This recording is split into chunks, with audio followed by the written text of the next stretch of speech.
Thank you for listening to the Voices of UMass Chan, featuring the people, ideas, and advances of UMass Chan Medical School.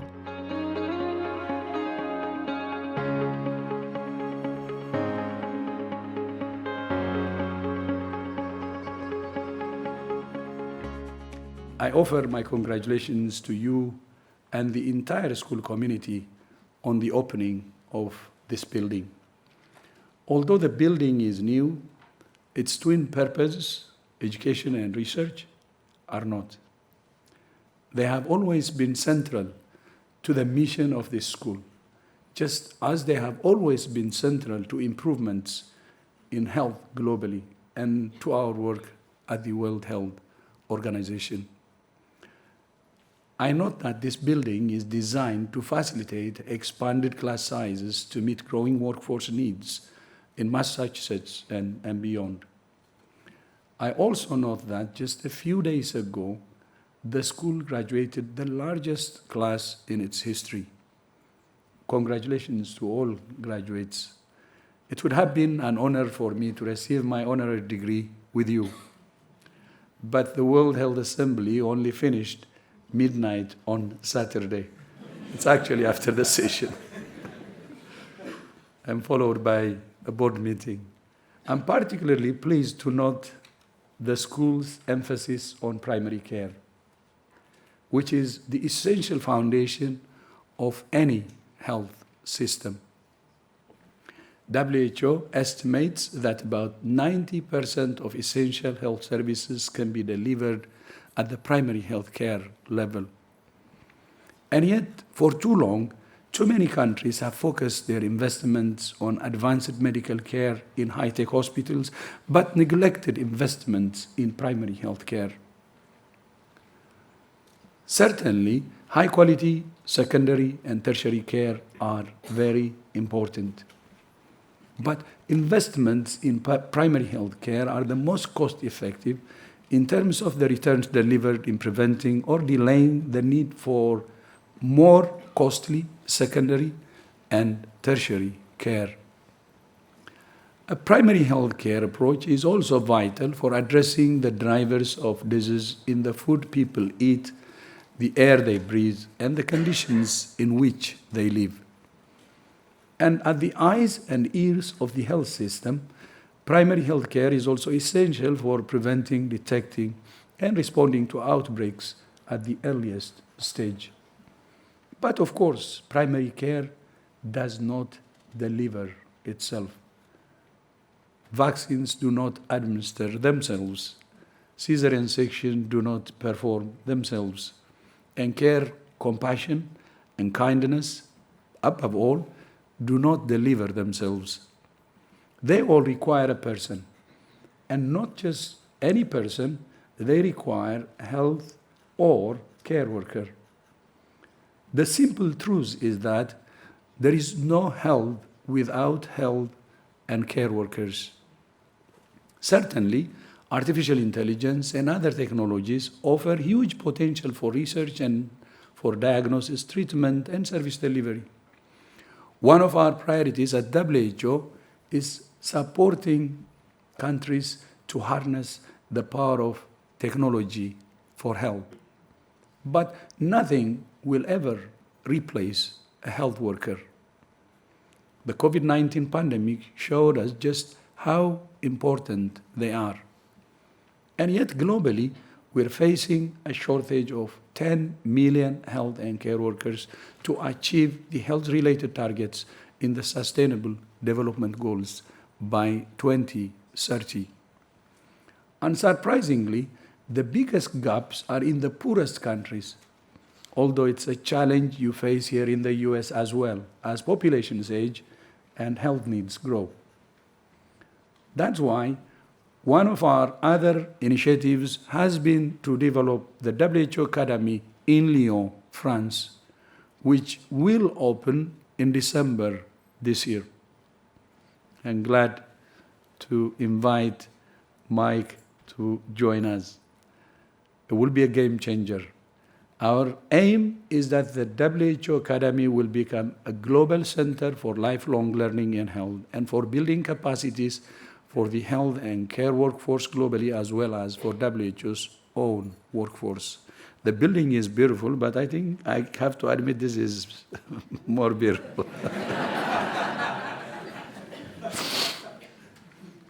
Our aim is not to compete with other academic and health institutions, but rather to collaborate and complement them through partnerships. So, Chancellor Collins, we would very much welcome the opportunity to discuss with you how the WHO Academy could partner with UMass Chan Medical School to leverage your expertise and experience for the world. So, just as this new building will provide a platform for education, so too it will provide a platform for building on the school's impressive track record in research in HIV, cancer, diabetes, infectious diseases, and in understanding the molecular basis of disease. And of course, Dr. Craig Mello's Nobel Prize-winning research on RNA interference has opened the door to new treatments against many diseases.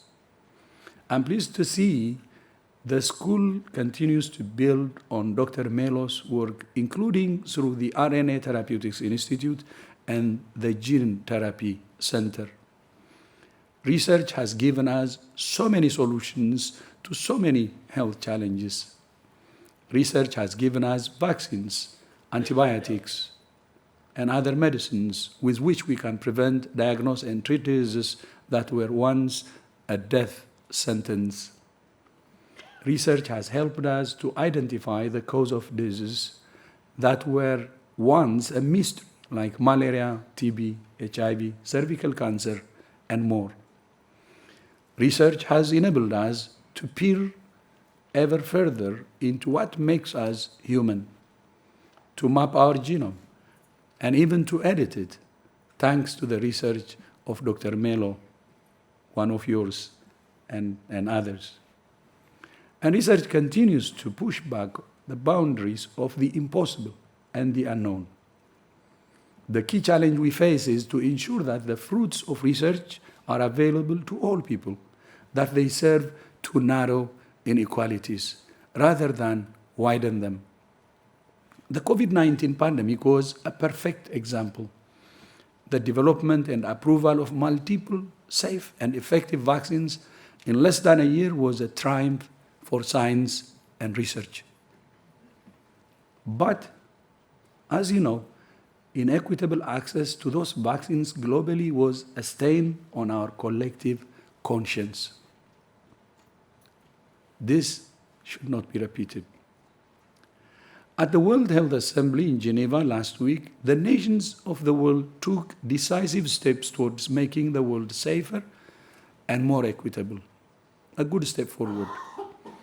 Based on lessons learned from the pandemic, they adopted an important set of amendments to the international health regulations, the instrument of international law that governs the global response to health emergencies. They also agreed to extend negotiations for another year on a new pandemic agreement. Initially, countries had committed to finalizing the agreement in time for last week's Health Assembly. And although they came a long way, they were not able to reach consensus in time. The 2-year time frame they gave themselves was extremely ambitious. The fact that they came as close as they did in just 2 years is frankly incredible.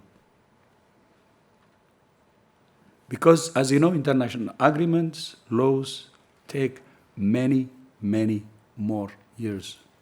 So if they complete negotiations this year or by next May at the latest, that's what they have agreed, it would still be a giant achievement in very short time.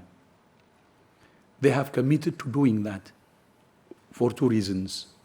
First, because they believe they can and will reach agreement. And second, because they believe the pandemic agreement is still needed urgently. Because history teaches us that the next pandemic is a matter of when, not if. However, The negotiations have been undermined by a torrent of mis- and disinformation, including false claims that nations will cede sovereignty to WHO, which is not true. So I ask all of you to speak up for the pandemic agreement and to speak out against mis- and disinformation, because this agreement belongs to you, belongs to all of us. It's about making the world safer for everyone. Dear friends, Dr. Craig Mello said, I quote, "I want to make a difference in the world because I believe that's what science is for," end of quote. And that's what this building is for. I think Mike said this building will hopefully change the course of history of disease. Exactly. And not education for the sake of education. And not research for the sake of research.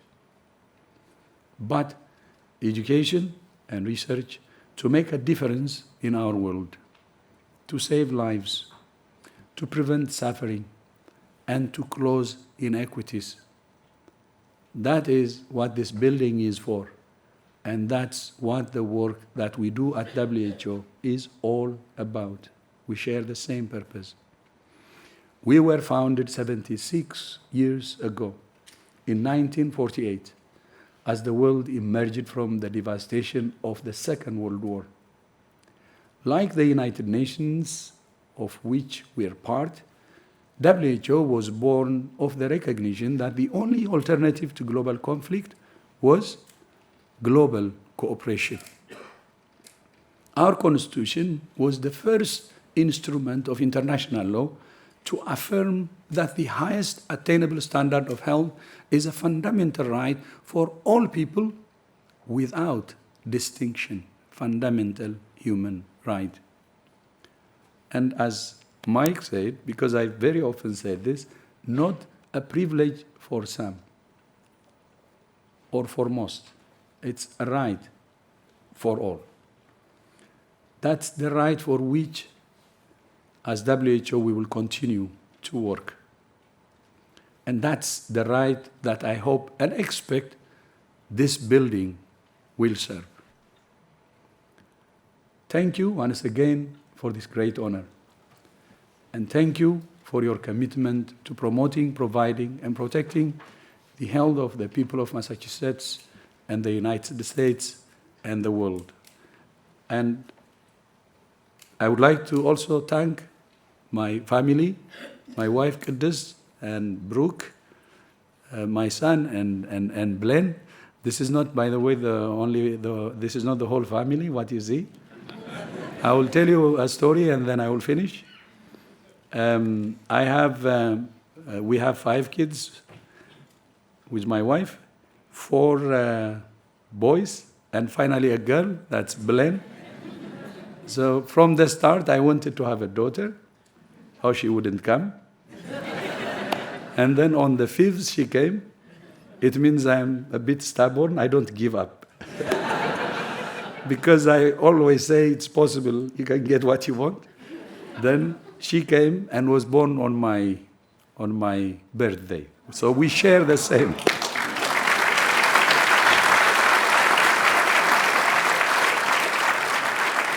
So as you can imagine, they support me well, so I would like to thank them and thank for their support.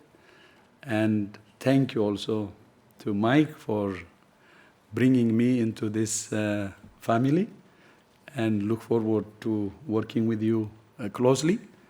We have already identified something that UMass Chan has, a comparative advantage, and look forward to using UMass as a collaborating center for WHO. And through that, your influence will continue to increase globally. So thank you so much. Thank you.